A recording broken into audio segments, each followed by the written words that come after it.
नमस्कार. आजच्या व्हिडिओमध्ये मी तुम्हाला मार्च 2025 मध्ये कोणत्या 10 राशींना लाभच लाभ पाहायला मिळणार आहे हे सांगणार आहे. पण त्याआधी तुम्ही चॅनलवरती नवीन असाल तर चॅनलला लाईक करा आणि सबस्क्राईब देखील करा. कमेंटमध्ये श्री स्वामी समर्थ लिहायला विसरू नका. मार्च 2025 मध्ये 10 राशींना लाभच लाभ पाहायला मिळणार आहे. पैशांचा ओघ त्यांच्याकडे वाढणार आहे. भरघोस असा भरभराटीचा काळ त्यांच्या आयुष्यात येऊ शकतो. पण कोणत्या आहेत त्या राशी आणि असं काय घडणार आहे चला जाणून घेऊया.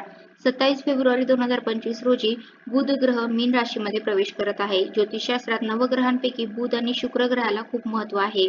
एकीकडे नवग्रहांचा राजकुमार मानला गेलेला बुध ग्रह वाणी, बुद्धी, विवेक, निर्णय घेण्याची क्षमता, वादविवाद, शिक्षण आणि व्यवसायाचा कारक मानला जातो. तर दुसरीकडे शुक्र ग्रह धन, संपत्ती, समृद्धी, ऐश्वर्य, आनंदविलासिता, प्रेम, आकर्षण या गोष्टींचा कारक मानला जातो. आता काय घडणार आहे?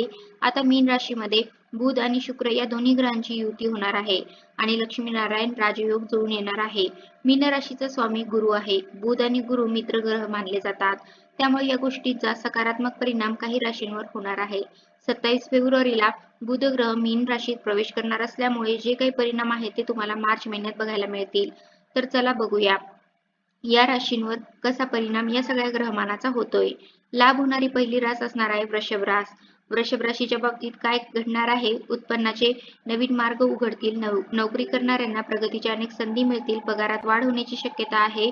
आर्थिक स्थिती सुद्धा वृषभ राशीच्या लोकांची मजबूत होऊ शकते. उत्पन्नामध्ये लक्षणीयरीत्या वाढ होऊ शकते. कुटुंबात आनंद आणि शांततेचं वातावरण राहील. कुटुंबासोबत चांगला वेळ घालवाल. केलेली गुंतवणूक सुद्धा तुम्हाला नफा देऊन जाईल. शेअर बाजारात गुंतवणूक करण्याचा तुम्हाला विचार असेल तर हा काळ त्यासाठी अनुकूल म्हटला पाहिजे. लाभ होणारी आणखीन एक रास म्हणजेच मिथुन रास. बुधाचा गोचर मिथुन राशीसाठी शुभ ठरू शकतो. काय काय घडणार आहे मिथुन राशीच्या बाबतीत? या काळात कामात आणि व्यवसायात विशेष प्रगती होऊ शकेल. नोकरी करणाऱ्यांना पदोन्नती मिळू शकते. परदेश प्रवासाची संधी सुद्धा मिथुन राशीच्या लोकांसाठी येऊ शकते. पण अर्थात तुम्ही त्यासाठी आधीपासून प्रयत्न करताय का? तुमची तशी इच्छा आहे का? या सगळ्या गोष्टी आवश्यक आहेत. कारकिर्दीत नवीन आयाम येऊ शकतात.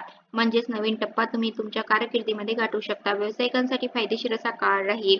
नवीन ग्राहक आणि व्यावसायिक संबंधाचा फायदा तुम्हाला तुमच्या व्यवसायामध्ये होईल. आता पुढच्या राशीकडे वळणार आहोत. ज्या राशीला या सगळ्या ग्रहमानाचा लाभ होणार आहे आणि ती रास आहे कर्क रास. कर्क राशीच्या लोकांना भौतिक सुख मिळू शकतात. कुटुंबासोबत चांगला वेळ जाईल. बुध ग्रहाच्या कृपेने बौद्धिक क्षमतेत सुधारणा होऊ शकते. अनेक क्षेत्रात यश मिळू शकतं. अध्यात्माकडे तुमचा कल वाढू शकतो. मित्रांसोबत किंवा कुटुंबासोबत तुमचा चांगला वेळ जाऊ शकतो. उच्च शिक्षण घेण्याचं स्वप्न पूर्ण होऊ शकतं. घर, वाहन खरेदी करण्यात किंवा घराचं नूतनीकरण करण्यात सुद्धा तुम्ही यशस्वी होऊ शकता. एकंदरीतच मार्च महिन्यामध्ये कर्क राशीच्या लोकांना नशिबाची साथ मिळू शकते असं म्हणायला हरकत नाही. आता वळूया लक्ष्मीनारायण राजयोगाचा सकारात्मक परिणाम ज्या राशीवर होणार आहे त्या राशीकडे आणि ती रास म्हणजेच कन्या रास.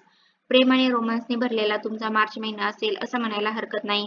त्यामुळेच अविवाहितांना विवाहाचे प्रस्ताव येऊ शकतात. जोडीदारासोबत तुम्ही काही चांगले क्षण घालवाल. आर्थिक परिस्थिती तर चांगली राहीलच. जोडीदाराकडून आर्थिक लाभ सुद्धा मिळू शकतात. एकंदरीतच जीवनात आनंद आणि शांतता कन्या राशीच्या लोकांना लाभू शकते असं म्हणूया. आता वळूया तूळ राशीकडे. तूळ राशीच्या लोकांना दीर्घकालीन आजार जे आहेत ते दूर होण्याची शक्यता आहे. व्यवसाय तुम्ही करत असाल तर व्यवसायात सुद्धा मोठा नफा मिळू शकतो. पूर्वी केलेल्या गुंतवणुकीत आता चांगला नफा दिसून येते. पैशाचा ओघ अचानक वाढू शकतो. कामातील प्रत्येक अडथळा दूर होऊ शकतो. त्याचबरोबर आता वळणार आहोत वृश्चिक राशीकडे. वृश्चिक राशीच्या लोकांना प्रत्येक क्षेत्रात यश मिळू शकतं. कुटुंबात सुरू असलेल्या समस्या आता संपतील. आनंदाचं वातावरण एकंदरीतच कुटुंबामध्ये होईल. उत्पन्नाचे अनेक मार्ग तुमच्या समोर येऊ शकतात. आर्थिक परिस्थिती सुद्धा चांगली राहील आणि सगळ्यात महत्त्वाचं म्हणजे आरोग्य सुधारेल. धनुराशीच्या लोकांना मात्र या ग्रहमानाचा विशेष लाभ मिळू शकतो. आर्थिक स्थिती चांगली होईल. कुटुंबात सुद्धा तुमचा चांगला वेळ जाईल. अनेक आनंद देणाऱ्या घटना घडू शकतात. दीर्घकालीन अशा आजाराशी तुम्ही बऱ्याच दिवसापासून लढत आहे तर त्यातही आराम मिळू शकतो. समाजात आदर वाढू शकतो. खास करून आर्किटेक्चर, इंटिरियर डिझायनिंग किंवा रिअल इस्टेट इत्यादी क्षेत्राशी संबंधित जे लोक काम करतात त्यांना विशेष प्रकारचा फायदा मिळू शकतो. एकंदरीतच लोकप्रियता लक्षणीयरीत्या वाढू शकते. म्हणजे तुमचं काम तुम्हाला नाव मिळवून देऊ शकतं. आता वळूया मकर राशीकडे. मकर राशीच्या लोकांच्या साहस आणि पराक्रमात वाढ होईल. उत्पन्नाचे नवीन स्रोत निर्माण होतील. गुंतवणुकीतून चांगला नफा होऊ शकतो. आर्थिक स्थिती मजबूत होऊ शकेल. या काळात इच्छा पूर्ण होईल. भावंडाकडून पाठिंबा मिळू शकेल. आर्थिक बाबतीत प्रगती होऊ शकेल. कामाच्या ठिकाणी प्रयत्नांचं कौतुक होईल. व्यवसायात अनपेक्षित नफा मिळण्याची शक्यता आहे. व्यवसायाच्या निमित्ताने होणारे प्रवास सुद्धा फायदेशीर ठरतील. लाभ होणारी आणखीन एक रास आहे आणि ती रास आहे कुंभ रास. बुधाचे गोचर कुंभ राशीसाठी मानसिक ताणतणावापासून आराम देणारे ठरेल.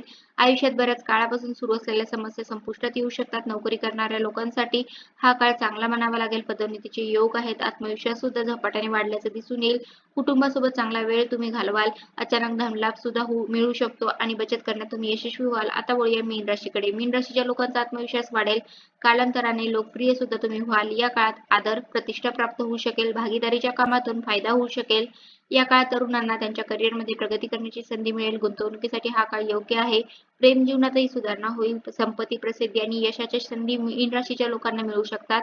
या होत्या त्या राशी ज्यांना येणाऱ्या काही काळामध्ये लाभ होऊ शकतो. तुमची राशी यामध्ये आहे की नाही? त्याबरोबर जर तुमचं असं म्हणणं असेल की राशी भविष्य सांगितल्याप्रमाणे आम्हाला काही अनुभव येत नाही, तर तुमच्या वैयक्तिक कुंडलीत ग्रह सुद्धा तुमचं राशी भविष्य ठरवत असतात. राशी भविष्य एक साधारणतः काय असणार आहे हे सांगितलं जातं. पण त्यात जर तुमच्या कुंडलीमध्ये ग्रह उच्च-नीच स्थितीमध्ये असतील तर मात्र परिणाम वेगळा असू शकतो. पण एक साधारणतः ढोबळ अंदाज राशी भविष्यावरून तुम्हाला नक्कीच येतो की येणारा काळ तुमच्यासाठी कसा असेल. तर अशा प्रकारे आजच्या व्हिडिओमध्ये मी तुम्हाला मार्च 2025 मध्ये कोणत्या राशींना लाभच लाभ पाहायला मिळणार आहे याबद्दलची सर्व माहिती सांगण्याचा प्रयत्न केला आहे. कसा वाटला तुम्हाला माझा आजचा व्हिडिओ कमेंट करून नक्की सांगा. धन्यवाद.